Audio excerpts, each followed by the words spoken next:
The last time we were up this way, about a 12-hour one-way trip, was during the Christmas holidays. About 4 feet of snow, and let's just say we were sandwiched in a house just for a little bit of time. This time we came up with a little bit warmer weather and a much larger presence on the open road. Hey, welcome to this edition of Road Warrior. I'm your host, Grant Roberson. Now behind me is the 2023 Ram 2500, specifically the Rebel Edition, with some power under the hood.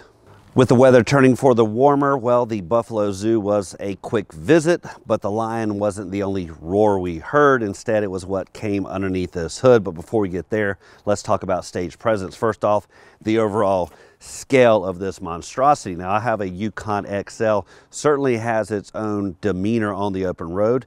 This one I thought would deliver a little bit more road harshness, or, well, certainly roar that under the hood. But thankfully, this cabin is somewhat impenetrable and a king's lair, just like a lion deserves. We'll get to that in just a second. But most notable is, of course, its overall ground clearance, its scale, which certainly made for the open road, because when you're headed up north, I-95 is going to be one of the main thoroughfares, and what you're going up against is bigger and badder vehicles, most notably 18-wheelers. Surprisingly, this made them scamper away, and certainly anyone else that got in front when this bad boy wanted to go by. Lots of big numbers on this vehicle, most notably down here, but let's talk about the scale, because that's what really measured up on the open road. Because when you're white knuckling it, you just don't feel it when you're behind the wheel of this vehicle, mainly because of your commanding height, but just the fact that it, well, draws everybody's attentions and gives other people a little bit more white knuckle. Where it starts is in the fairly stretched wheelbase, around about 149 inches, overall length 238 inches. If you go with the longer box, that's going to add about 20 inches overall to both numbers. Other big things to think about is height. Now, when you go into the typical parking garages, you're still going to fit inside, but it does make it for a little bit of a creeping, neck bending like affair. Overall length here on the four-wheel drive, 80 inches. As for width, around about 83 inches. But you'll notice when this vehicle is locked up, it swings those bad boys inside. Lastly is ground clearance. You're going to see about 13 inches, as you see here on this four-wheel drive model.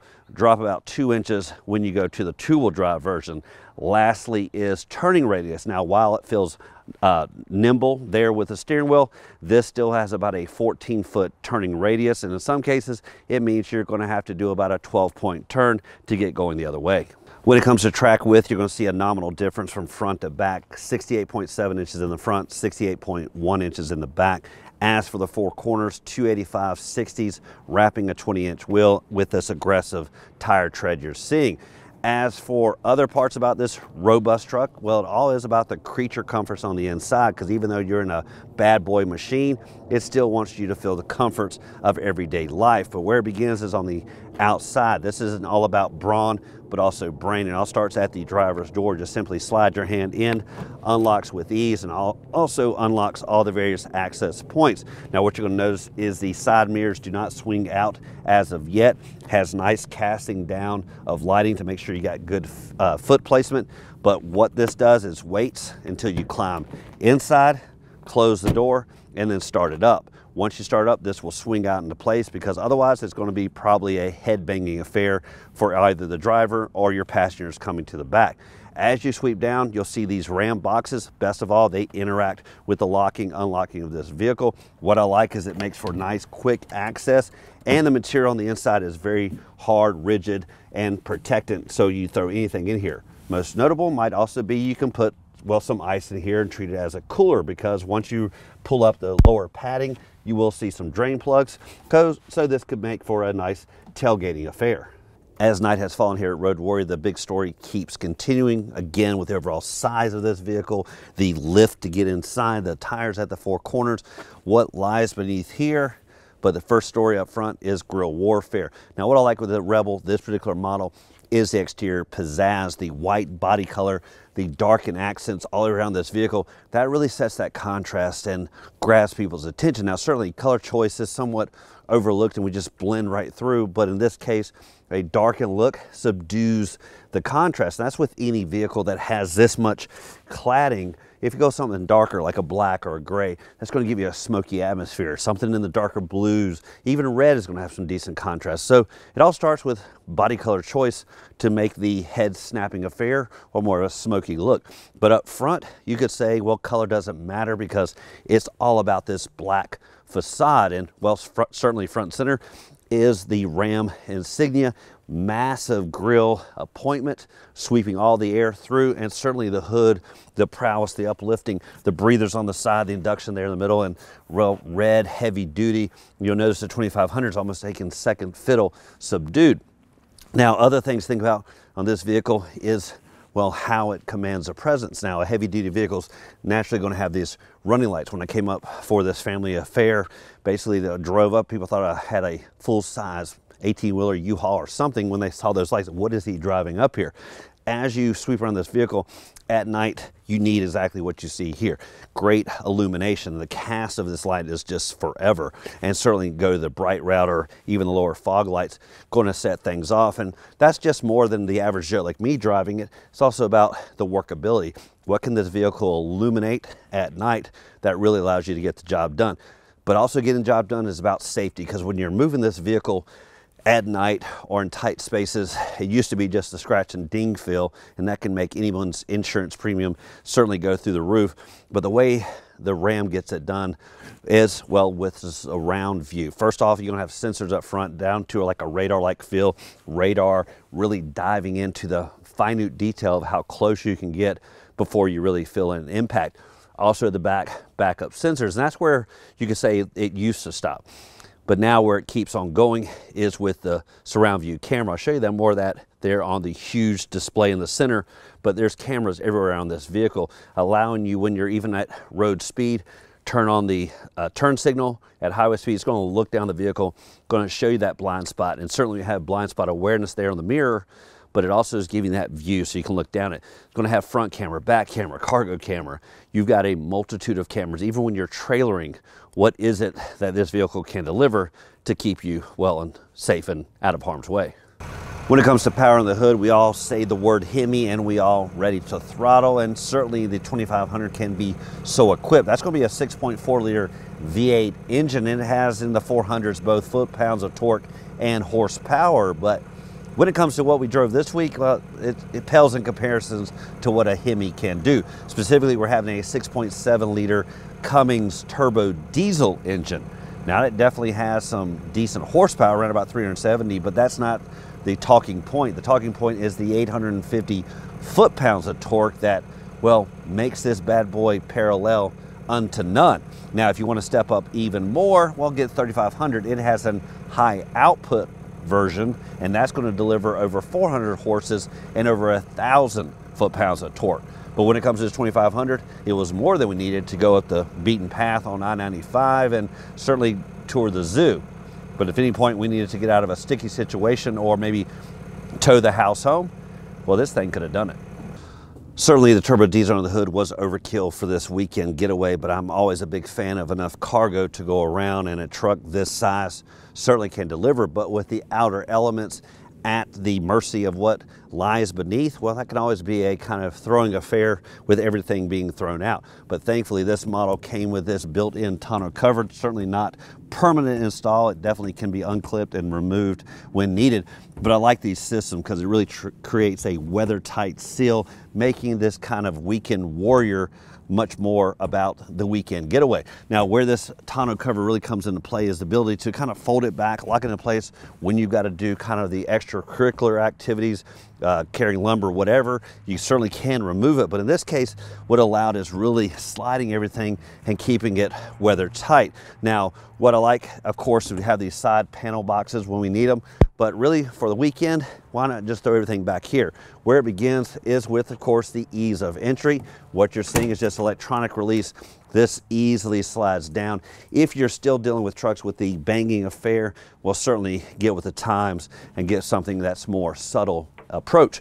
Now, once you dive in here, typical 6'4" box, you'll notice that with the overall height, this seems squished just a little bit. That's because you don't see any wheel wells messing up the overall footprint. Pretty much a wide open affair, which really comes in handy more with carrying lumbers, 4'8" sheets of plywood. But when we're carrying a little luggage, we put everything right here at the back. Now, it does have kind of a divider that you can lock and load things a little bit tighter. That's that typical clamp into place divide that will allow you to put items and kind of differentiate. The big story, like we've had around this vehicle, is the big step to climb in. And one thing we don't notice on this model is any niches in the outer bumper or any step downs where you can kind of pneumatically move a step, get in place, and just slide in.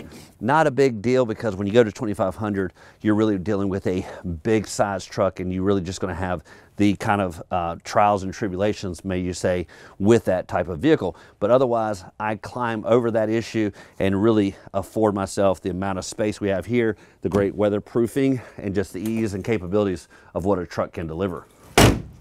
It's safe to say when getting the job done at night, this vehicle can certainly light things up, starting here with the side mirrors and the fact that they can easily break away and direct light where you need it. But right here, you're getting about 180 on either side, and at the rear cargo directing down specifically right there to the cargo box, and just that rear lighting that you see. Now, when it comes to capabilities, this vehicle is going to want to work 24/7 because it can just get the job done. And depending on various appointments and which model you go with, this turbo diesel is going to be anywhere between the mid 13,000 pound range on upwards of 20,000 pounds. So hooking things up is really going to be an afterthought of, can it get the job done?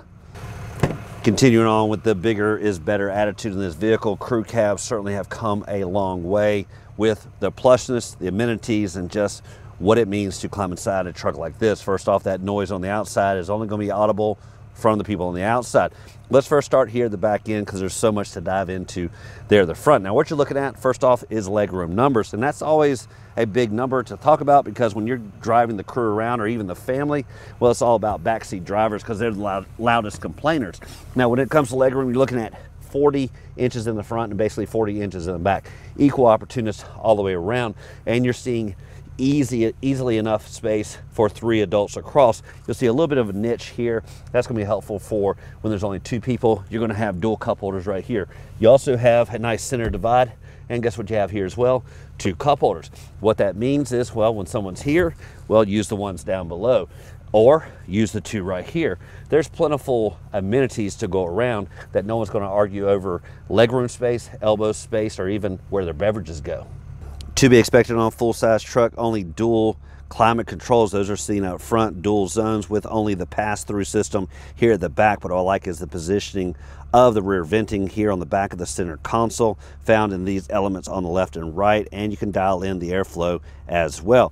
More importantly, though, is connectivity in the form of both USB-A and USB-C connections for chargeability areas, as well as heated seats for the outer occupants. But worst case, if this still isn't enough, you can go with the old school option and plug it in down below. Large and in charge doesn't just describe what's under the hood, but also what's front and center on the dash, and this huge oversized, not just infotainment screen, but basically multi-use, multi-select option. Now, first off, there is manual controls on the outer side up here, being for climate control, dual zone controls on either side. Nice indicator up top letting you know the temperature specific for pilot and co-pilot. If you want a shortcut, you can simply press right there. That's going to give you the heated seat options, as well as just specifically dialing up your specific temperature in one fell swoop, as well as the heated steering wheel, heated and cooled seats, and of course syncing them up for either side. Now, diving much deeper into this, well, requires looking down here at the bottom. First off, shortcuts all the way across. First off, with the home screen, this is going to be a split screen that you can kind of fine tune into various selection modes. Your media, this is going to be, again, a quick snapshot. In my case, I've got the phone Bluetooth. That's what we're looking at. I'll get into that just a little bit second about how more interactive that is, as well as other shortcuts like the satellite radio, FM, AM, and so on. As you go over to comfort, again, just a full throttle display of all the various functionality that you see on the side. This making it a little bit more, well, at a quick glance, changes, like I said before, heated and cooled seats. You'll see that down below, as well as other various selections, and the massive 7 variation speeds when it comes to airflow.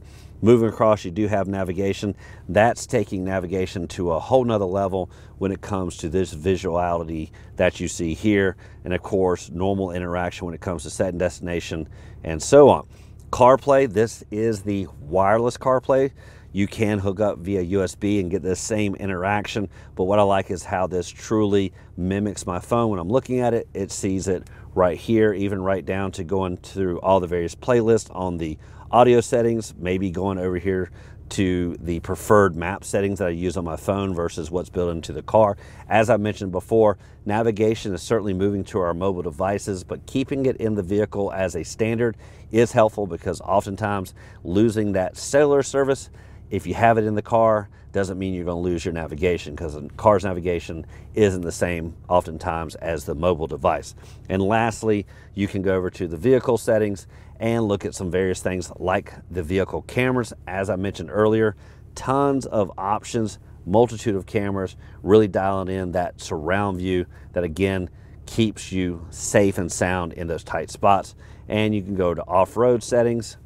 That's going to give you a whole nother multitude of how you can dial in this vehicle, and again go to a whole nother level that this guy rarely utilizes. Down below in the front, you'll find some trailering assist, even right down to the trailering steering. I've not had the option to use this as of yet, but hopefully one day I will be able to harness the power that this delivers.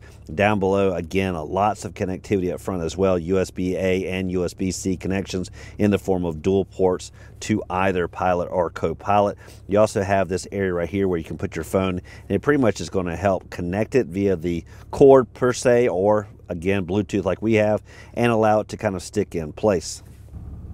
Between the front occupants, you'll find this huge oversized center console, nice elbow support, also dual levels in this upper tray, which does have connectivity with the USB-A, and a lower tray that really has deep storage, as well as kind of this movable tray. You just simply slide this right here back and forth. That's going to allow you to accommodate either getting this out of the way when it's up here and kind of exposing lower options. What I do like is this kind of divide down here that allows the upper area underneath here to keep kind of forward and keep everything that's back here to the back, and you'll see that it suggests that's the height of items in this area.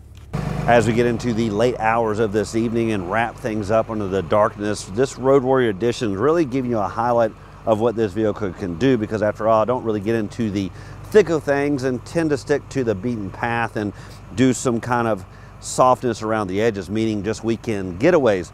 But in a pinch, this vehicle needing to get things done certainly lets this novice know that there are vehicles out there that can make light work of what I truly rarely harness. Now, all in, this vehicle is around about $92,000, but when you're making some bang for your buck with what this vehicle can do, well, I can only imagine how quick of a return on that investment might be. Now, as always, like to thank you for watching this edition of Road Warrior. Keep both hands on the wheel and eyes straight ahead.